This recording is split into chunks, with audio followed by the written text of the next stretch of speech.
ప్రజలకు ఉపయోగకరమైన అంశాలను గుర్తించి ఆ మేరకు ఉచితంగా సేవలు అందిస్తున్న బీజేపీ సీనియర్ నాయకులు పెద్దిరెడ్డి సతీష్ రెడ్డి తీరు పట్ల ప్రజలు హర్షాన్ని వ్యక్తం చేస్తున్నారు. పట్టణంలోని పోరుమామిళ్ల రోడ్డు బాలుర ఉన్నత పాఠశాలకు ఎదురుగా ఉన్న తహసీల్దార్ కార్యాలయం వద్దకు వెళ్లాలంటే అక్కడ రహదారి జాయింట్ ఇబ్బందికరంగా మారిన విషయం తెలిసిందే.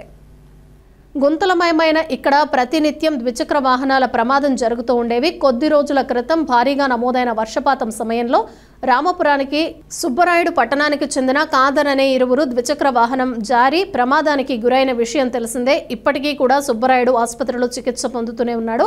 ఈ విషయాన్ని పరిశీలించిన బీజేపీ సీనియర్ నాయకులు పెద్దిరెడ్డి సతీష్ రెడ్డి వెంటనే స్పందించి మానవతా దృక్పథంతో ప్రమాదం జరిగిన స్థలం వద్ద రహదారి గుంతలను మరమ్మతులు చేయించి అక్కడ సిమెంట్ రోడ్డును ఉచితంగా వేయటం ఏర్పాటు చేయడం జరిగింది.